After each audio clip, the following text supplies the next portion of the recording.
What's good, everybody? It's Scoobert Doobert here. Welcome back to Love Music More. I am joined with Joshoo, the man, the myth. Yeah, and how we do.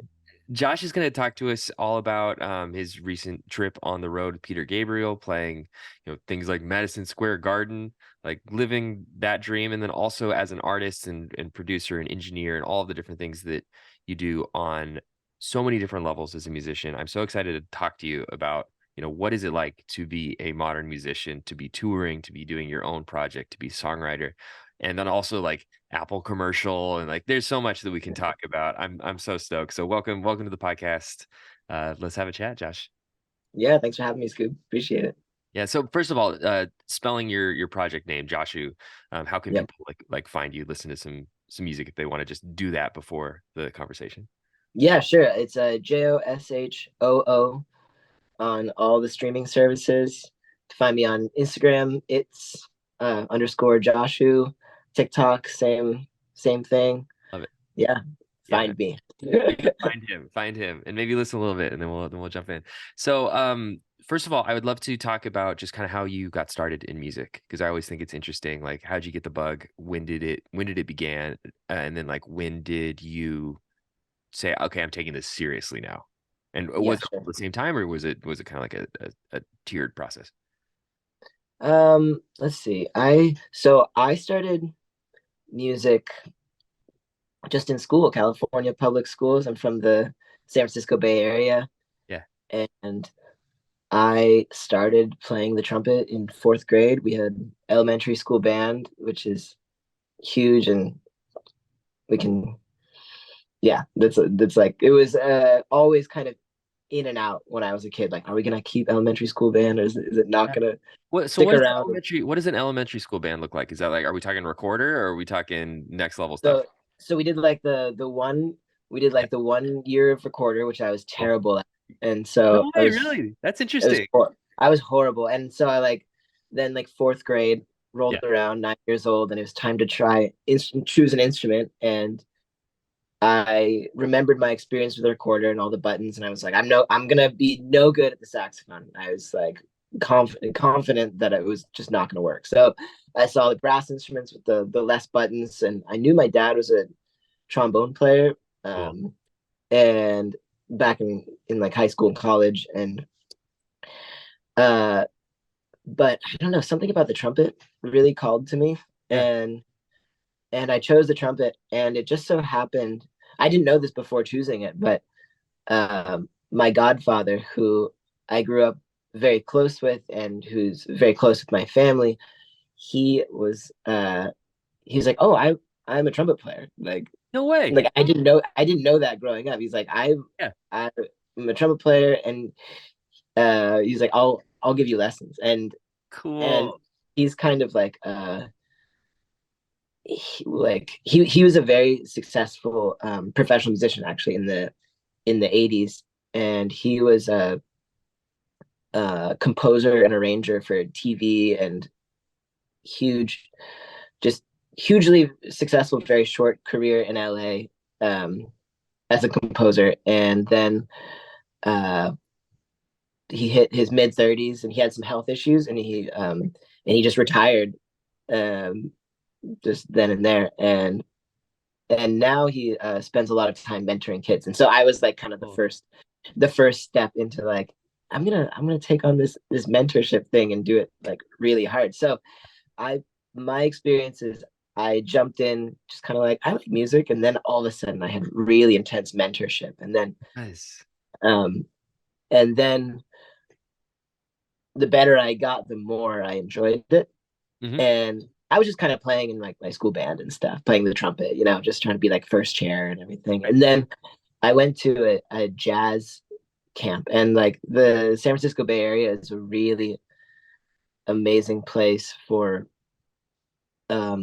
youth like jazz education. And there's like a lot of like outlets for it, and a lot of the not only just like after school programs, but also like public school music teachers, very good, just like making very good programs. And so I went to this jazz thing when I was maybe 11 or something, and was introduced to Miles Davis, and also like met all these other kids who were into music, and it was like this combination of factors of wow, I really love this music. Like I listened to this Miles Davis CD like all my other friends were listening to like scene stuff, like Mhm.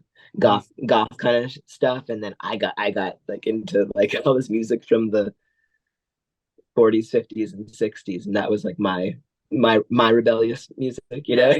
Yeah. um, Well, at that time too, it was yeah, rebellious, right? Like I feel like people forget the yeah, ethos of what jazz was before it became like institutionalized, is that it oh yeah, was a very rebellious art form, a very emotive and different, like hugely so, and like, and I think as like a young teenager connecting to music for the first time. I think that's why all this really emotional, like people think of teenagers being obsessed with like Metallica or like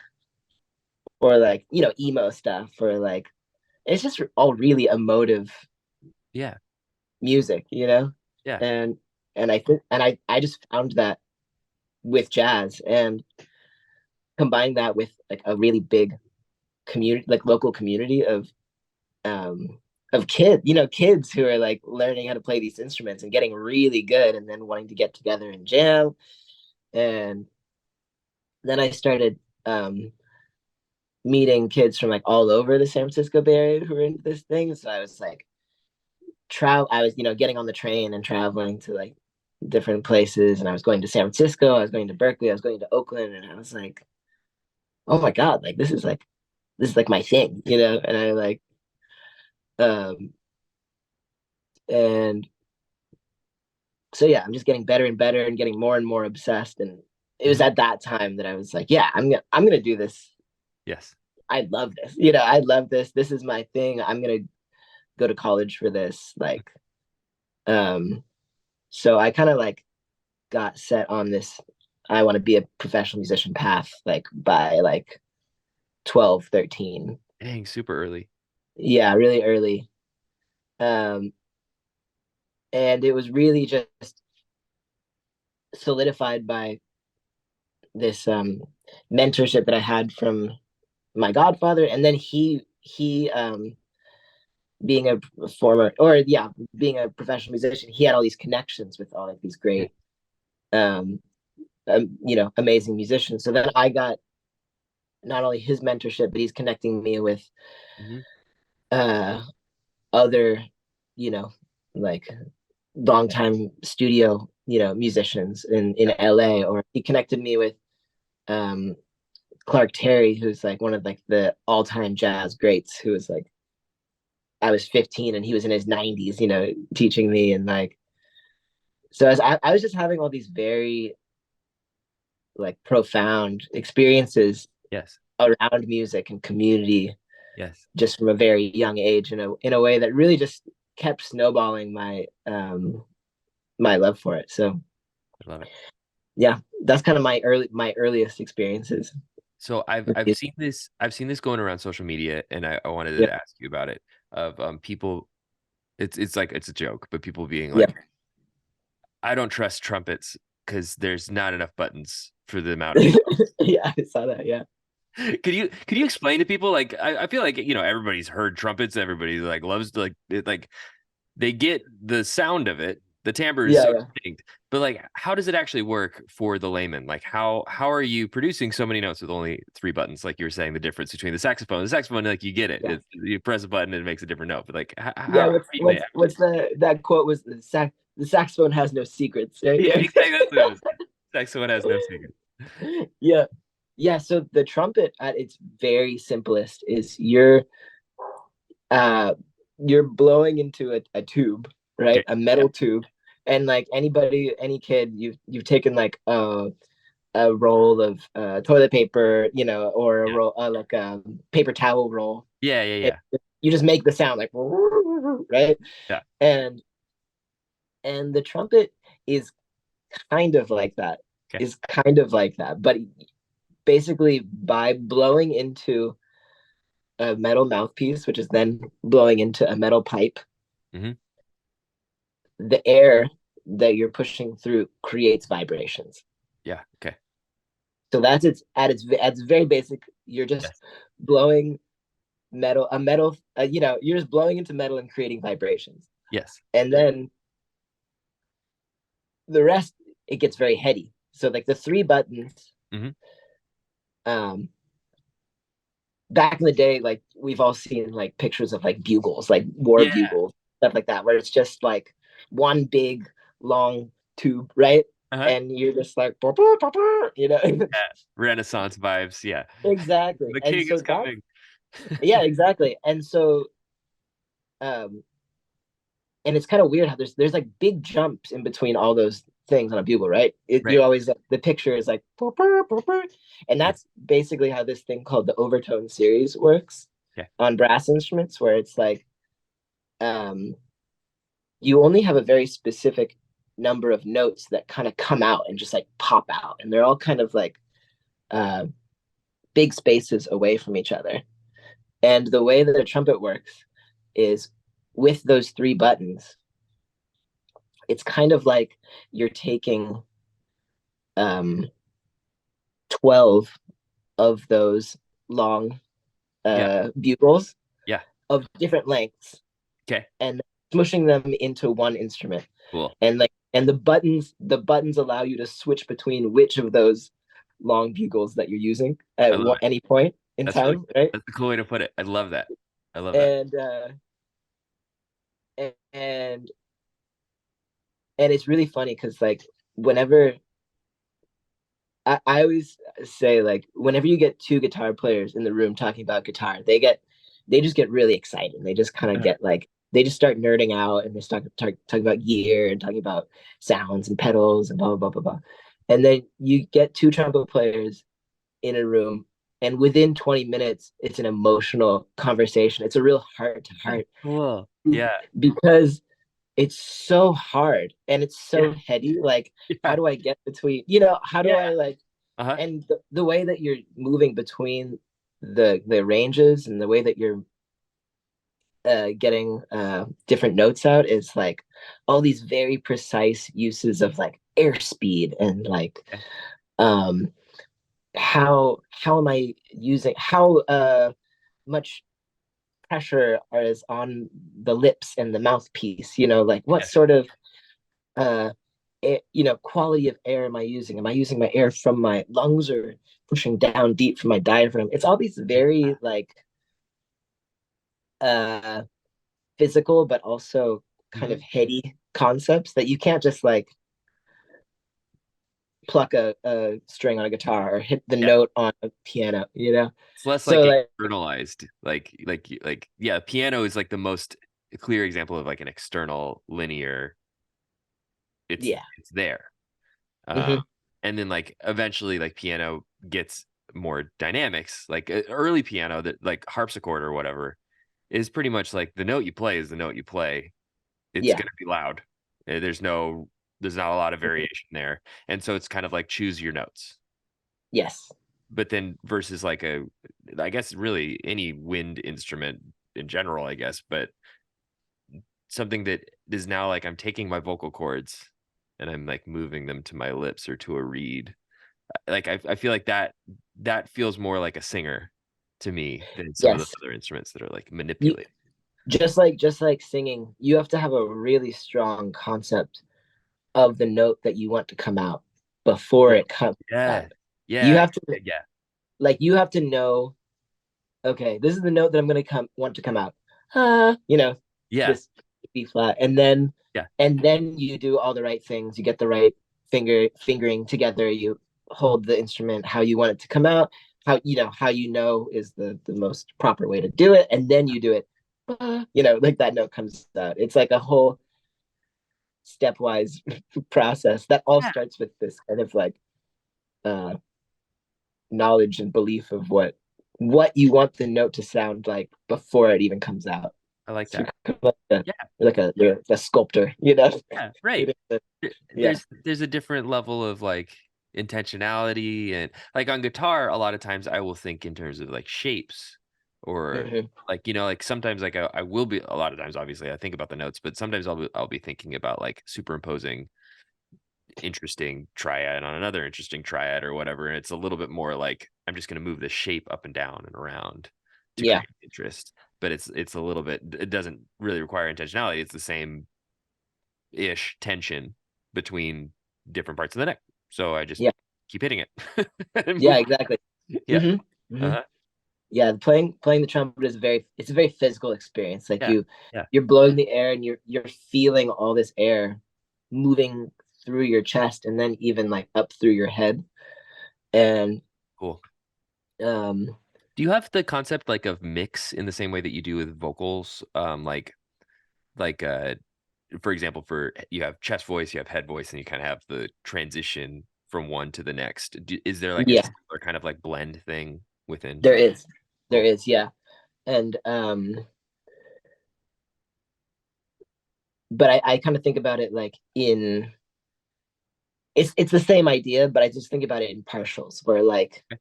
this group of notes, in this small amount of space, they all feel kind of similar. Cool. And then you go up you go up an interval and all of a sudden these five notes kind of feel similar. Hmm. Um Hmm. so there's a big portion of the learning process that's like, okay, I've got this group of notes feeling pretty good. I've got this group of notes feeling pretty good. I've got this one, but it's actually the hard part is figuring out how to transition smoothly between Yeah. all those different, the different registers, so it doesn't sound like you're just going and then you kind of come down here, blah blah Yeah. blah blah blah, like Right. Exactly. Exactly. So yeah, it doesn't sound like you're picking up different bugles. exactly, Yeah. yeah. Totally. Yeah, that's cool. That's cool. So I'm curious about I feel like the first time I met you, you described yourself as like a flugelhorn player or something like that. Could you talk Oh about yeah, your passion for that instrument or kind of the differences? Because I think a lot of people would see it and be like trumpets. Like I don't know, like I don't know if people really would understand the nuance. 100%, yeah. So the flugelhorn is an instrument that has had like a couple big moments in Yes, pop culture history, totally. and the biggest one is definitely Chuck Mangione from like the 80s. He had like that hit song like "Feels So Good," right? And my mentor Clark Terry also back much earlier, like in the 50s and 60s, he was like a very well known. It's more for playing the flugelhorn than the trumpet, but basically for all intents and purposes, they play exactly the same. Like they have the same three buttons. They're very similar size, but the flugelhorn just because of its construction, Hmm. it has a mellower Yeah, sound, yeah, yeah, yeah. and and the flugelhorn is just trumpet was invented. Like the cornet was like really popular at in like the turn of the 20th century. Like it was just like as a full nice sounding instrument. But it was also at the time when like marching bands were starting to become a thing, John Philip Sousa and stuff like that. Yeah, yeah, yeah. And so the trumpet was brought out because you could hear that, you know, this marching band is approaching, a thousand yards away, Uh-huh. and we needed an instrument that really projected. And Yeah, so yeah. that was the whole point of the trumpet is like this thing can project so well. Yes. Um, so Yeah, there's just like this inherent kind of aggressive quality to the instrument that even, yeah. like a lot of my favorite players, they play it in a very gentle way, but Hmm. it's an aggressive instrument. And the flugelhorn is just not, it's just not, it's just a Oh, yeah. beautiful, beautiful tone.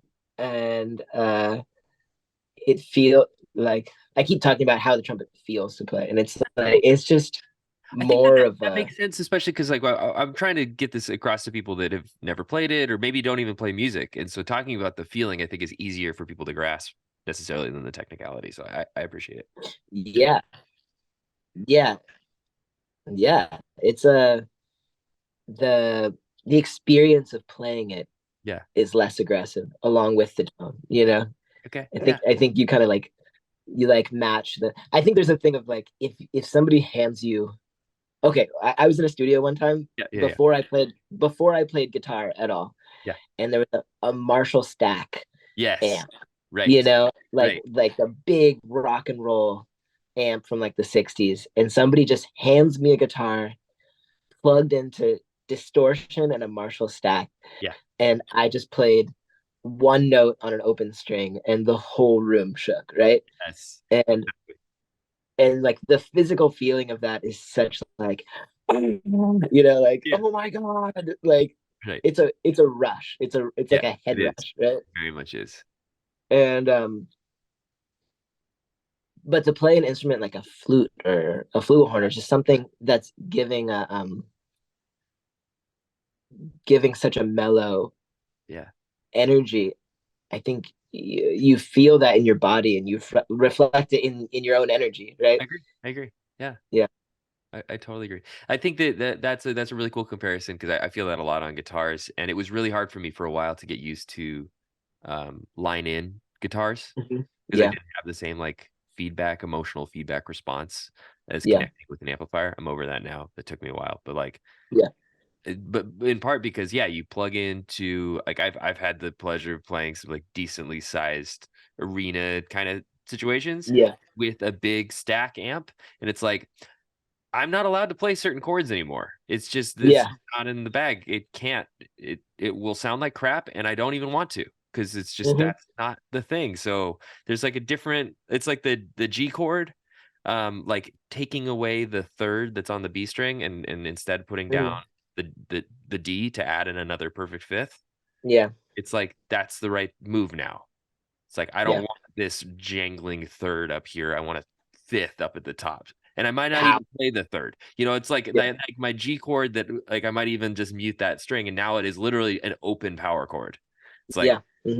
that's just what I want it to be now. It's like there's a reason why Yeah. AC/DC sounds like AC/DC. It's Yep. like that's where they were playing, that's the gear they were using. It's what comes out. The idea was huge, right? Yeah, big, giant, in a Yeah. big Yeah. place with a lot of people. It's So like many people. exactly. And it creates a simplicity to the music and it creates a certain vocabulary Yeah. that like and I like the idea of who's in charge of that vocabulary. Is it the space? Is it the gear? Or is it the person? The answer is kind of like yes. Hmm. It's like everybody's involved there. Um, 100%. and that's one of the reasons why I like listening to live records because I think that it's fun to hear bands change and adapt based on venue. Yeah.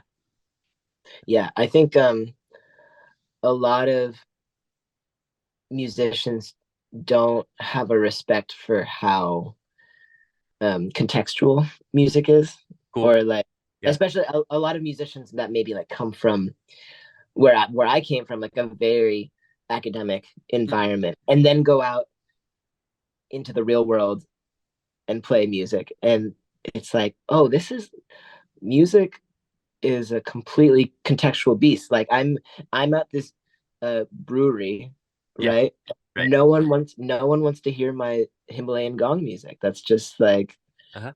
that's just how it is. And then I start playing some like ACDC covers, and it's like, yeah, just in the same way that like the a lot of that jazz that I grew up, you know, Uh-huh. absolutely being obsessed with and loving. Yeah. I went to New York. I'd go to New York for the first time as a teenager and go to these clubs Yeah. and hear it in like these basements where it's supposed to be played. And I was like, oh my God, this is it. Yes. This Right. is the thing, right? Totally, man. Um, Totally agree.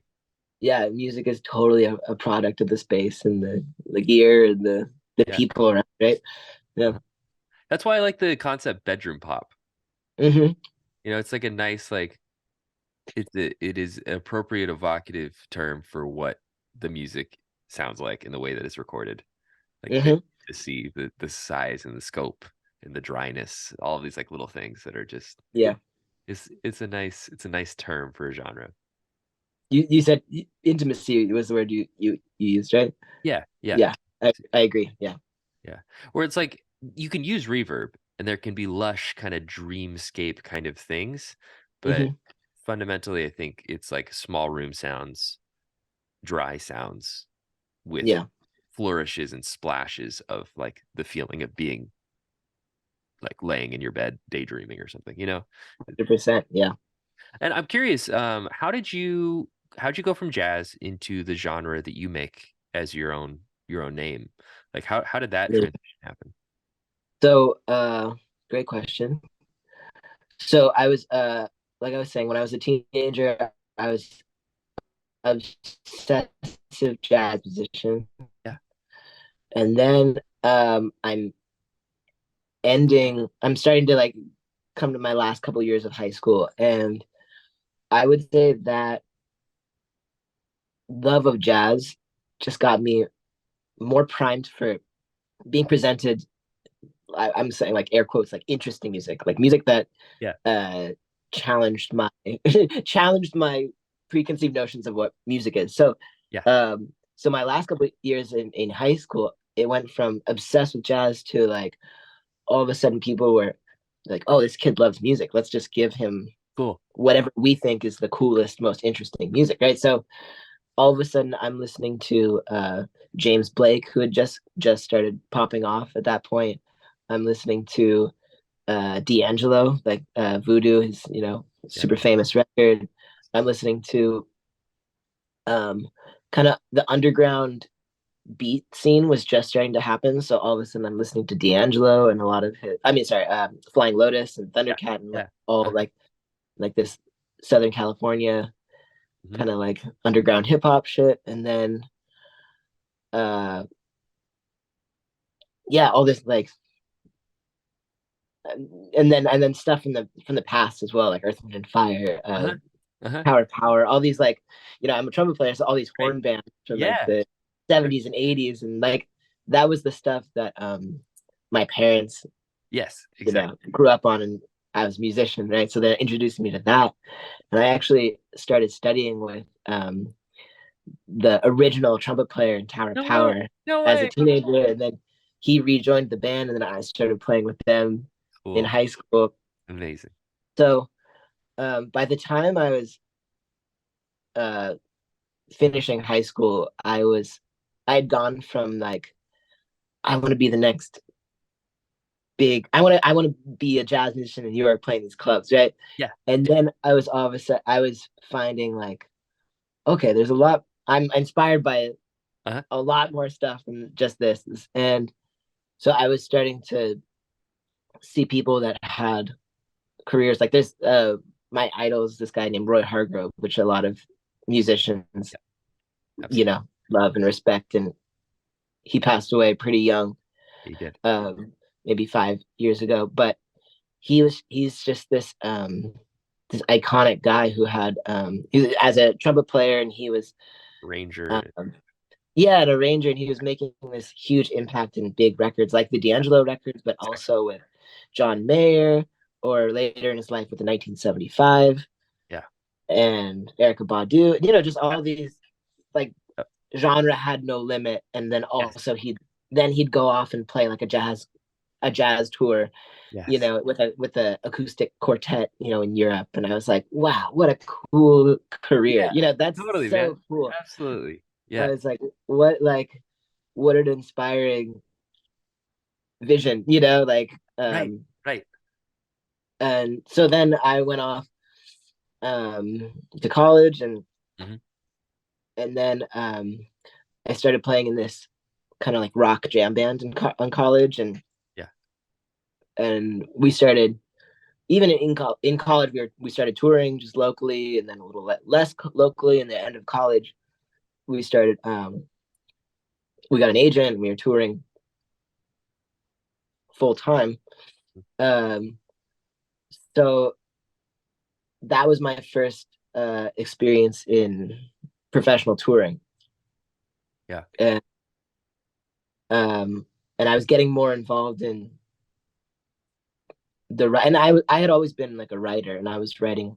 I was doing in college. I was a film composition major, so I was like writing music for like Yeah. documentaries and like Yeah. little short movies and stuff like that. And I was also doing all my jazz kind of stuff. And Right. but then I started,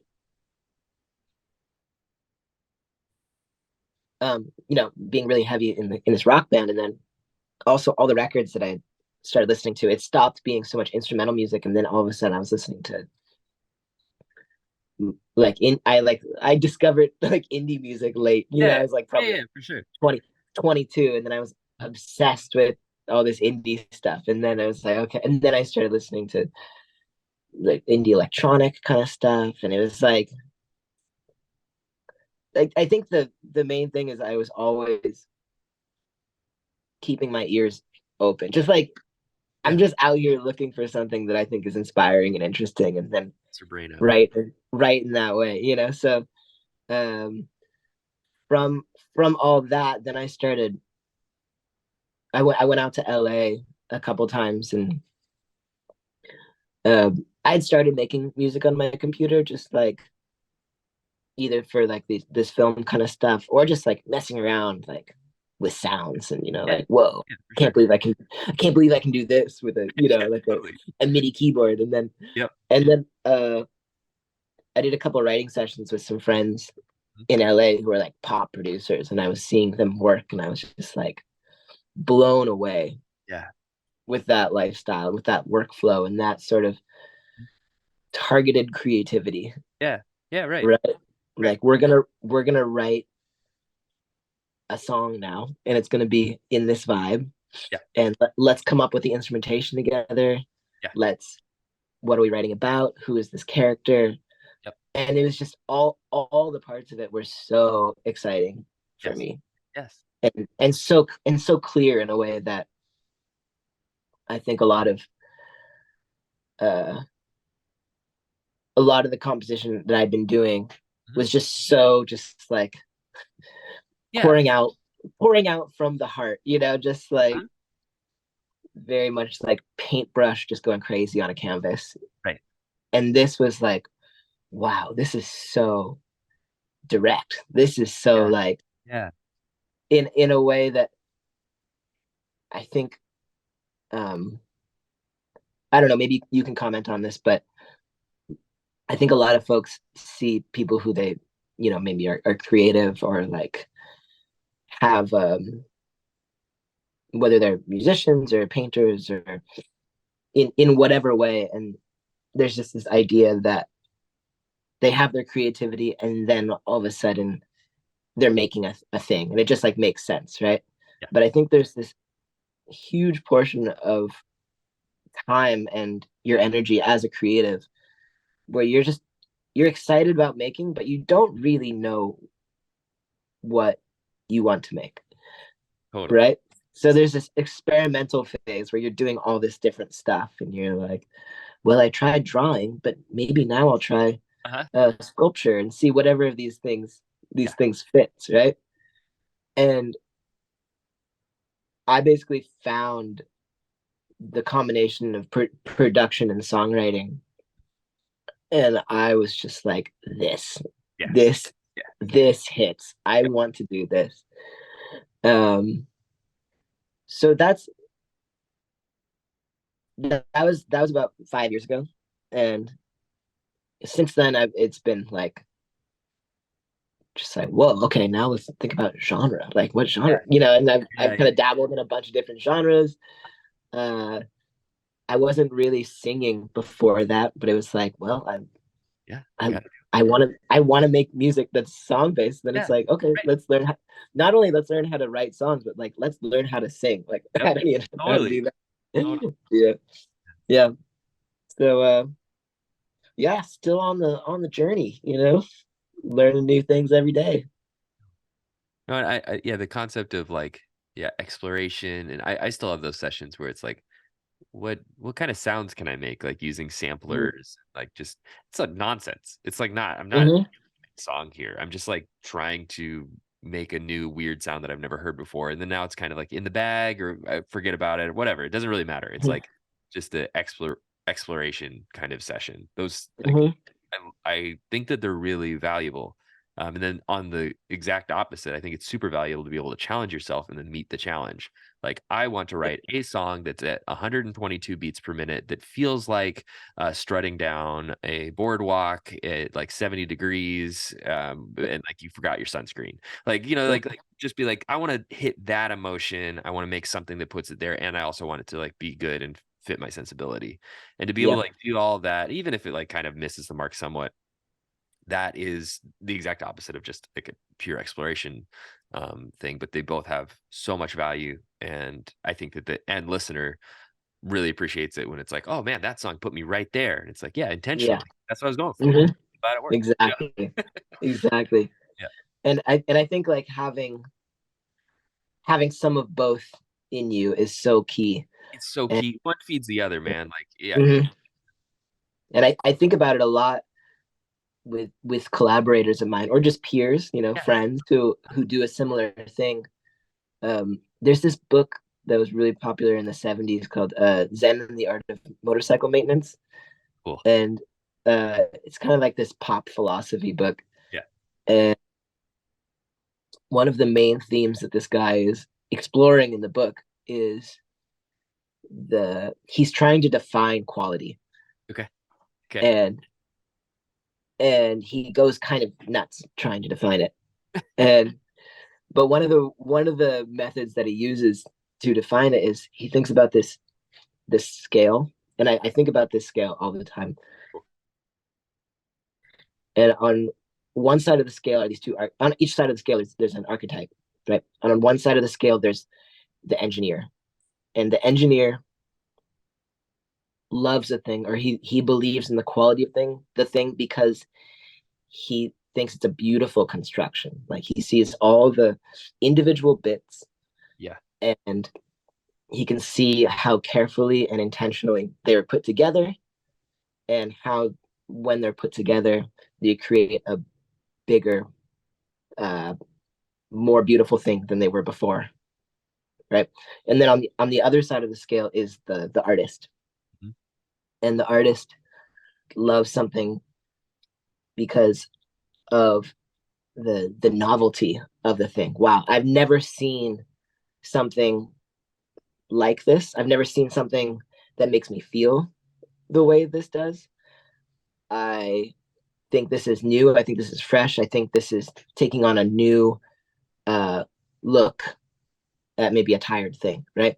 yeah, And so I think every creative lives on some part of mhm, that binary, and people move, and they shift too, and totally. uh, but um, and sometimes on a day-to-day basis, like you were saying, like with the Yeah, exercise, sometimes it's more important or helpful to be like, okay, I'm gonna be the engineer today. I'm gonna make something that is good and fits fits the mold and is like super appropriate for this thing. And then the next day it might be like, wow, that was really a lot on the brain. I'm just yeah, gonna find this synthesizer that I don't know how it works, and I'm just gonna twist the knobs until something cool comes out.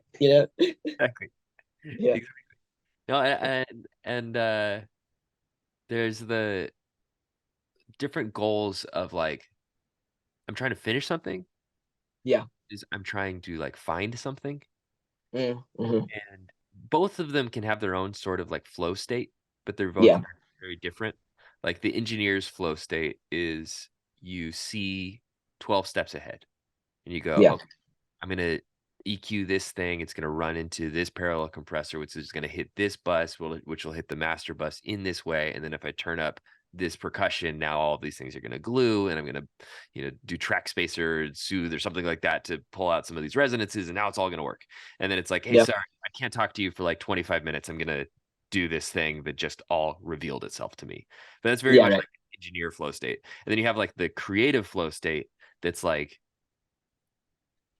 I see how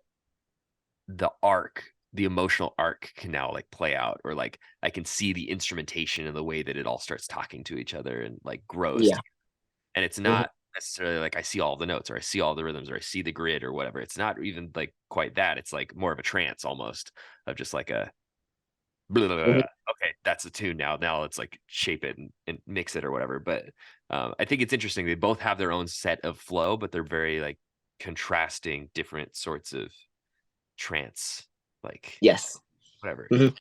And I think that that flow state Yeah.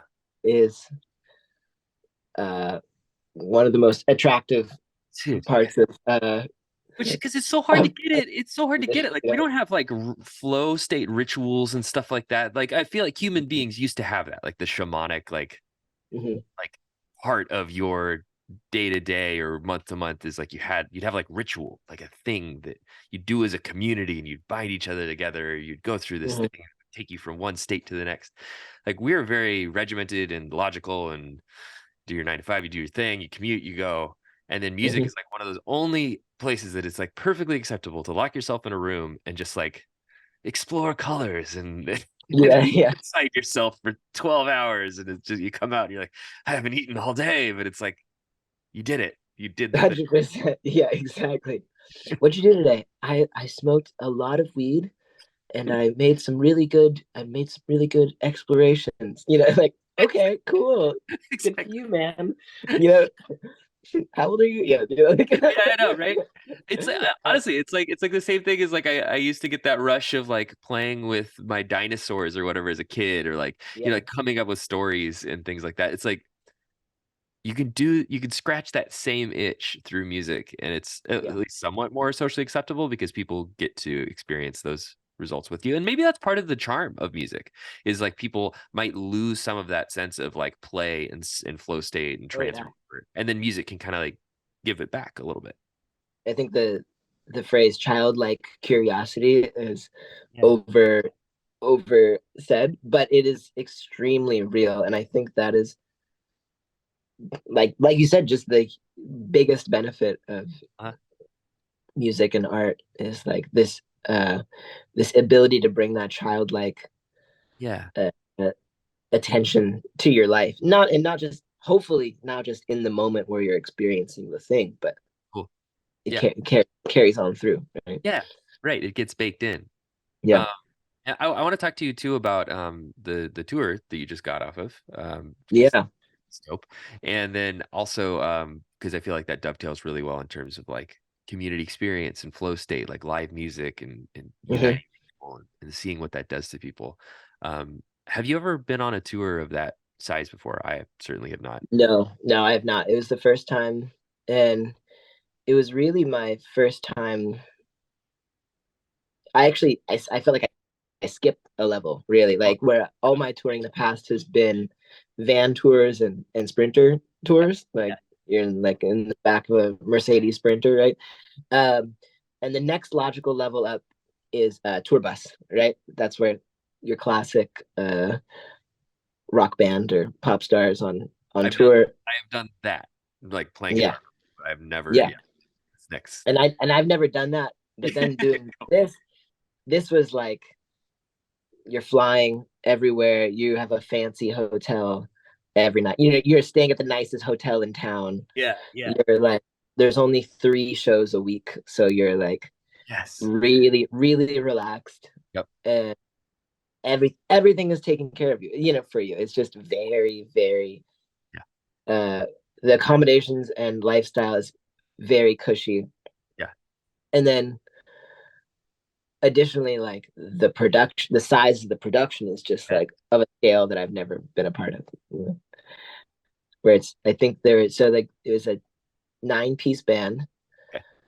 and or 8 piece band and him, and and then I think we had 60 traveling crew, and at least in Europe, I don't know what it was in the States, but it was like 3 tour buses and 12 trucks full of the Right. staging and the lighting Oh and the sound gear and stuff like that.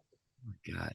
So with on a tour of that scale, so yeah, you're setting up all of your own stuff pretty much everywhere you go. You're not using house rigs or whatever. It's pretty much all in those trucks. Yeah, exactly. Yeah. So the tour owns all of the all Yep. of the stuff. And then but but when I walk out on the stage, Yeah.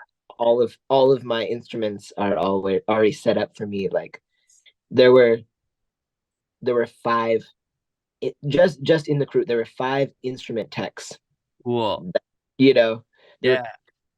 drum tech, two guitar techs, keyboard tech, um, and a guy who was doubling bass tech and my tech.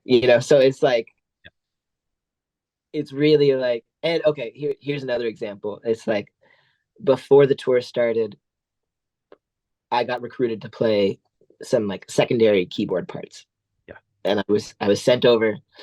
And just yeah, so I was playing keyboards, I was playing trumpet, I was playing French horn, I was playing EWI, which is kind of like a wind controlled synth, and I was singing background vocals and Cool. shaking some shaker. So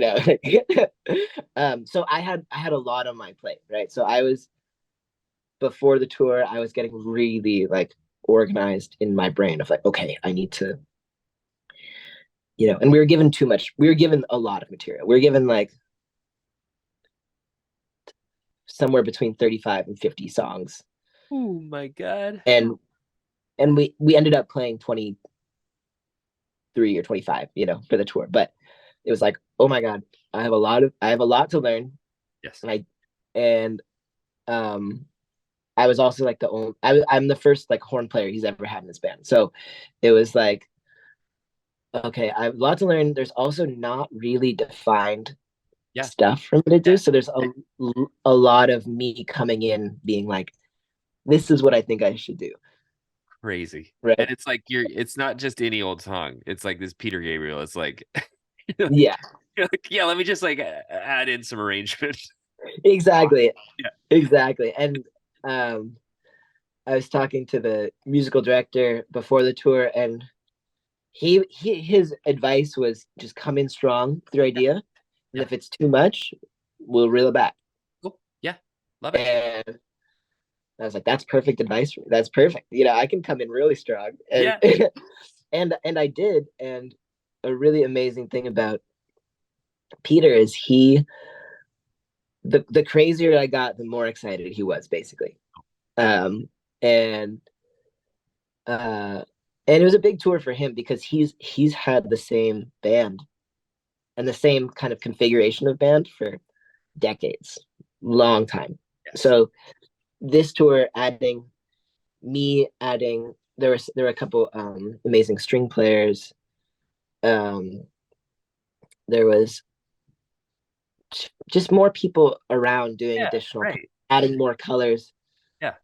This was a hugely like let's blow the lid off of this Yeah. thing and make something new and cool. So Yeah. I think he was also feeling especially creatively Right. Free to down. explore. Yeah, Yeah. That's 100%. right on. Um, but oh yeah, but the reason I brought up this whole thing was I was Yeah. talking about just like the scale of this Right. whole tour, right? Where I was preparing all these extra parts, right? And the keyboards and synths were kind of like the monolith. I was like, oh my God, I have to like go into these old recordings and find the right sounds and then do the sound design and like put together my rig, and I was like, oh, this is gonna be crazy. Like this Yeah. is like this is a lot of work. Yeah.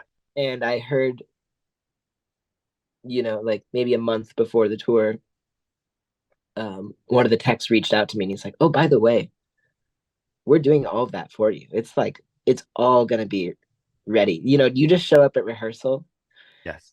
and we're gonna have all your sounds ready to go, and we're gonna be triggering them at the right time. So you just stand there and Nice. play your keyboard part and be pretty, and you're good. It's like, wow, this is cushy. This Uh, is nice.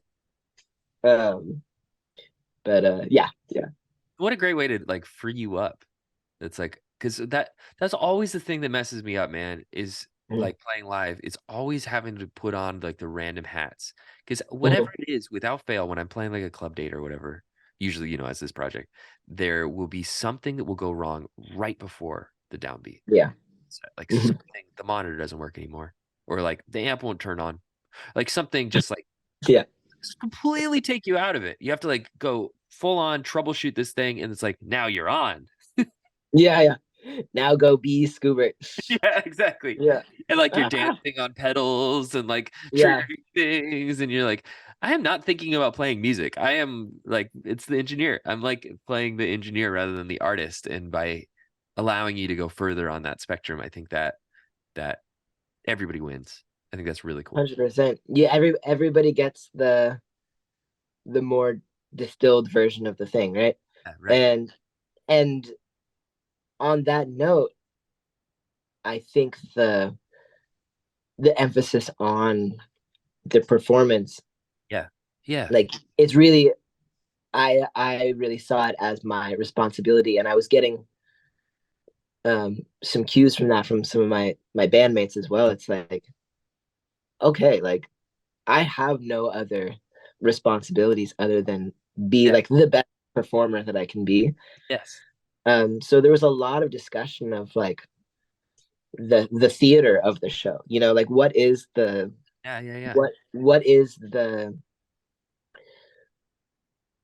what should I be doing? You know, like what is the what face am I making? You know, Totally. during this song. You know, and Who's all your this like blocking? Like, where are you moving? Are you stationary? Are you like yeah, all yeah. those? I'm like moving around and like there's like and it's not like the most it's some there's some choreography in the show, but it's not like a pop show. Yeah. It's not It's cagey. not like we're doing dance moves every song. You know, we didn't have 2 weeks of choreo practice Yeah. Yeah. before. Yeah. Right. But it's also a lot of the show is it's a very contemplative show. It's a very Yes.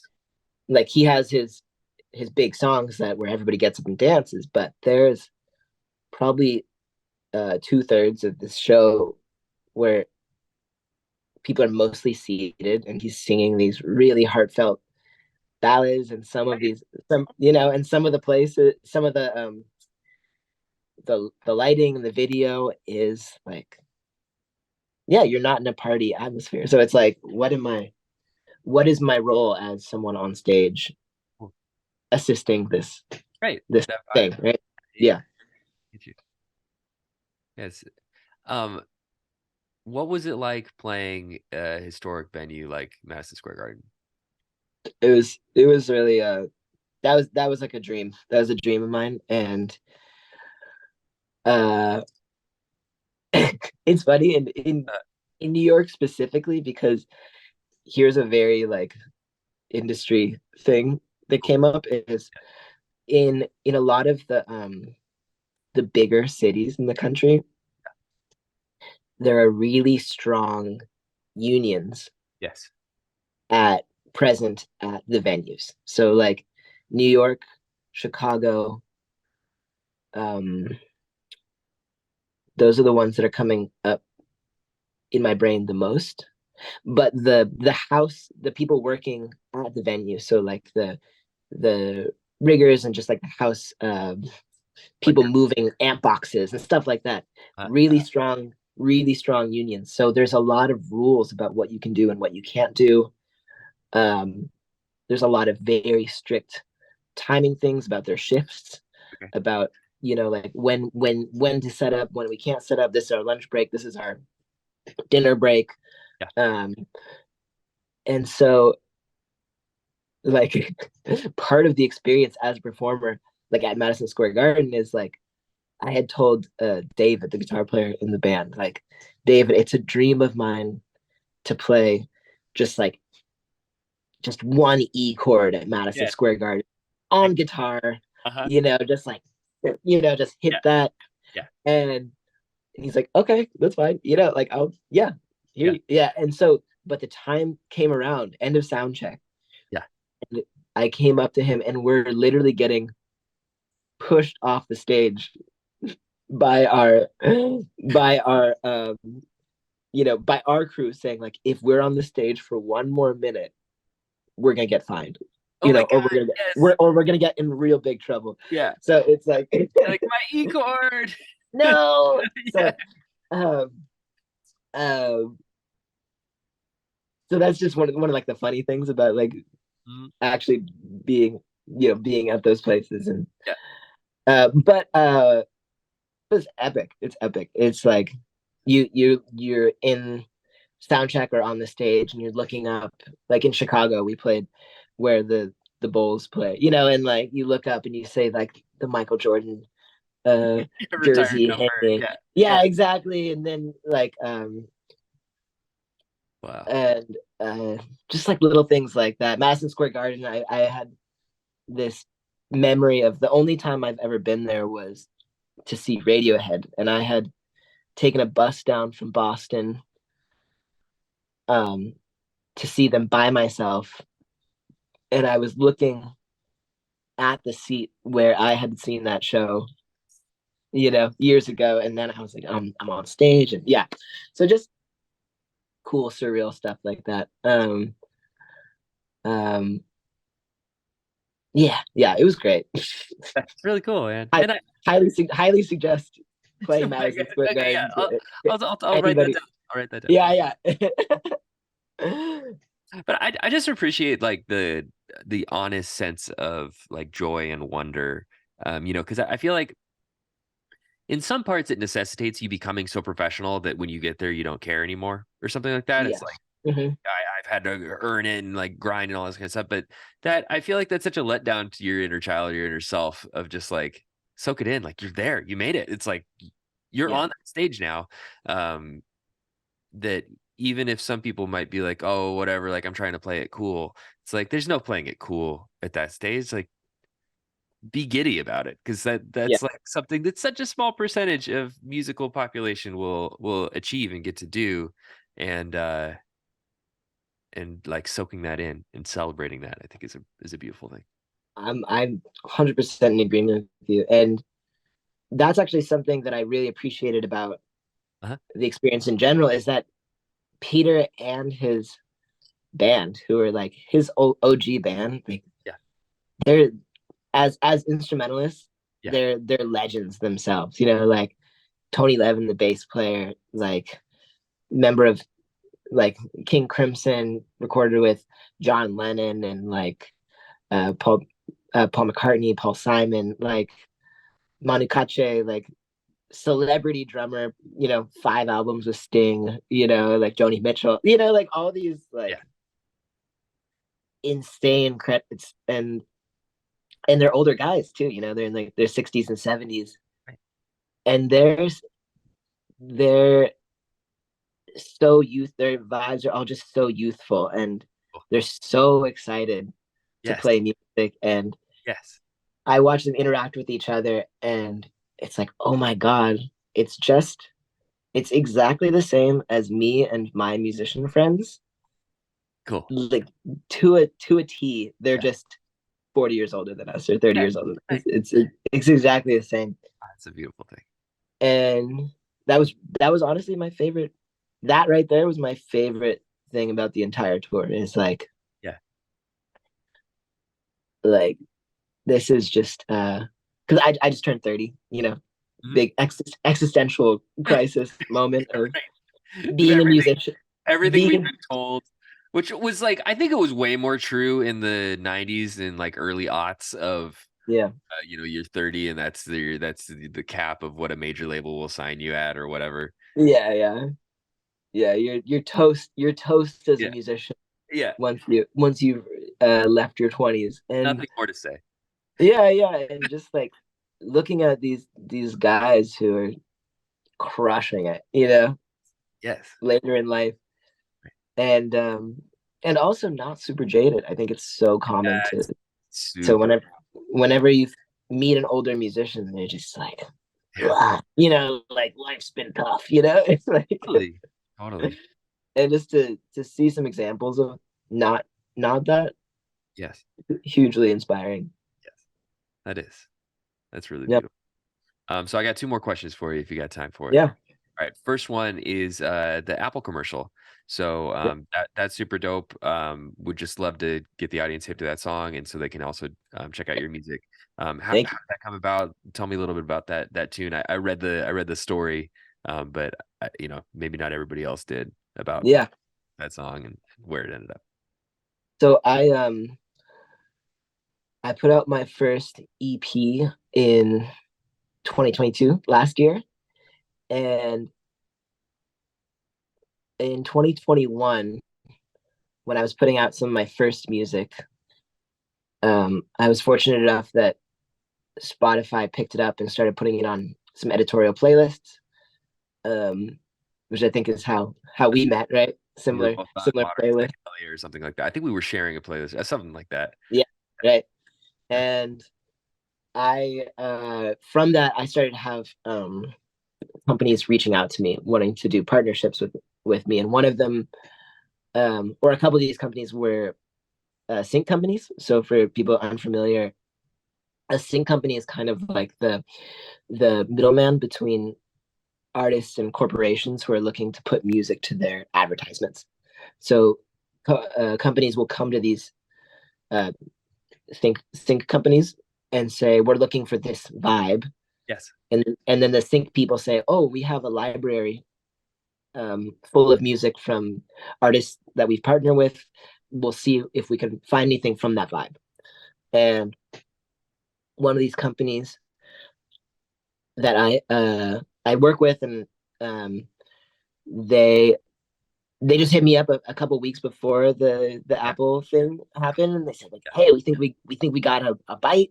Yeah. You know, can you just send us over some more assets?" Yeah. Yeah. Uh, and the day before it came out, they didn't say what it was. They were just like, "Hey, we got it. You know, checks in the mail." And I was like, "Okay, cool." And then my my brother and his friends are all in tech, Oh, cool. and Yeah. and so this Apple commercial comes out, and all of a sudden, all at once, him and all his friends are flooding me with texts No way. saying, Love it. did you know your Yeah. songs in this Apple commercial? Like this, your songs in this Apple thing." Nice. So that was just a huge surprise, and like Apple is like that had always been kind of my Yeah, for gold sure. gold standard of getting a sync, you Oh, know. So I was just like, and it was right after I came off the road with Peter love it. Gabriel, I love and it was just very validating. It was just really nice, you know, and it was it. very like great. I just had this amazing experience being a sideman Right. in a band Like one that lane. was Yep. exactly this is all the encouragement I need to jump right back into my artist thing and make a Exactly. bunch of new records and Yeah, man. yeah. So Totally. so that was yeah, that was that. I mean, it was completely I Well, hadn't got to think in a while, yeah, yeah, yeah, for sure. and I kind of felt like all my music was just sitting Mm-hmm. in the ether somewhere, Uh, and then that came out of nowhere, and it was great. Yeah, what was the? I feel like you had a story or something about the headspace that you were in when you wrote the tune or something like yeah, that. Would you mhm, mind sharing a little bit about that? I just think that's like an interesting beginning. definitely. Kind of thing. Yeah, sure. So I I made that EP at the time that I had just moved to LA. I moved to LA in the middle of the pandemic. I think like a lot of Yes. people, Yes. things just kind of maybe came to a head or blew Uh-huh. up in the Uh-huh. pandemic, and a lot of people were like, "I need to make a big change in my life," right? Right. And and I did that. I quit my old band. My longtime relationship ended, and I just picked up all my stuff and I moved across the country from Boston to LA, and I had no job lined up, no work, just my savings, um and it was the middle of the pandemic, so there was no work to be had anyway. So it was like I might as well just move to the place I want to be anyways. Yep. Right. And so I was writing this EP, and I made most of it with two friends, and we were just all in the same place where we were all just like very very like capable musicians, but we're all like we want to be producers, we want to be songwriters, you know, like Yeah. we Totally. want to do this thing. um we don't really know how, Mm-hmm. but I brought them in to work with me on this project, and so we're just all so stressed. We're all Yeah. so in, creatively inspired and also so stressed. So I was just and running out of money Yeah. and no idea of if all the things we're doing are the right thing to have this music career. But it's like, Just gotta but we're do it. gonna make, Yeah. but we're just doing it. We're just like Yeah. making music. So Right. um, so yeah, and you can hear in the song, it's a frantic song. It's Totally. frantic. It's Totally is. it's intense. It's like heavy. It's like I listen back and I'm like, oh my God, like I was in a crazy headspace. Like Yeah. Yeah. it's like making this like futuristic drum and bass, Uh-huh. Uh-huh. like hip hop kind of thing, 808s and stuff. Yeah. But um, but we also really put our all Yes. into the project because it was the thing. It was like the thing that we're doing right now, and yeah, I'm really really pleased with how it came out, um and not much. I had a song from it do pretty well, but like not much else happened with it. So then to get one of those songs that had just kind of Yeah. fallen into oblivion to get like noticed now, like a year and a half later, it's like, oh, great, that was a good job, nice pat on the back. Right. Exactly. Yeah, I resonate with that very much. Uh, yeah, I want to ask you one last question. This is how we like to end the podcast. So podcast is called Love Music More, and this yeah. little segment is called Love Music Why. So basically, this Mhm. is your pitch to talk to 12-year-old you kind of thing. But like, why did you make the right call? Why do you love music so much? Why do you continue to love music? It's just kind of Yeah, like a overview of that whole vibe. I have always viewed making music as a craft, and all of my either mentors or people that I look up to, like idols, I look up to them. I especially like when I was that age, when I was a young kid, I looked up to them because of like these things that they were making, because they dedicated their lives to, you know a specific thing. But um now at this age and seeing, just like getting a peek into all these different options of lifestyles, right? Which I think, like, you reach your late 20s and your 30s and you start to see like, oh, there's like people are choosing careers, but they're also choosing what sort of life they want to live, right? And to me, having a life and a career where that is centered around a craft that can always, you could pour your entire life in and you'll never be satisfied with how far you've come, because you're always reaching, you know you're getting better, and then once you get better, you see the next place you can be, right? And then you get to that place and you see the next place that you can be. I think it's such a fulfilling type of life that you'll never be. Boredom is not a word that I ever encounter in my life. And having a life that's also centered around inspiration and community. And I also think I make music because it's a very spiritually fulfilling thing for me to do. And I also believe that it is a spiritually fulfilling product to give to other people who don't have the ability to make it. So those are those are kind of my reasons for making music. I feel like it creates a lifestyle for me that I find constantly gives me as much as I put in. And then also I think it's a, yeah, emotionally and spiritually healing and fulfilling thing to do. And I think it's doing a service to the world. I love that. I totally agree. Yeah. Thank you for coming on, Josh. This was super fun to chat. One last time, where can people find your music and link up with you? Yep. My name is Joshoo, Joshoo, on Instagram, ITS_JOSHOO. Same on TikTok.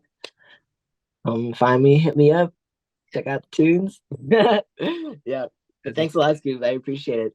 Yeah, it was super fun. If people want to Yeah. check out my stuff, scoobertdoobert.pizza is my website. And for sure, share this podcast, 5 stars, all that stuff, so that people can find it, so we can keep doing this, because I love having these conversations. And I think just like how music is spiritually fulfilling, I think talking about it and sharing a little bit of what goes into it on a deeper level, like I don't know. I see a lot of like music interviews that I think Tyler the Creator was just talking about this, that like Mhm. focus like really heavily not on the music, that is more on the Yeah. celebrity, which then that Yeah. root for that, and that's cool. But Hmm. I love having these conversations, because I'm always like, I leave it feeling fulfilled and surprised at the same time, of like, huh, I haven't thought about it that way. But by thinking about it that way, I'm super inspired to do it. You know what I mean? Love it. Thank you for the gift of this conversation, man. Likewise. Thank you. That was really fun. All right, take it easy. Likewise. Peace.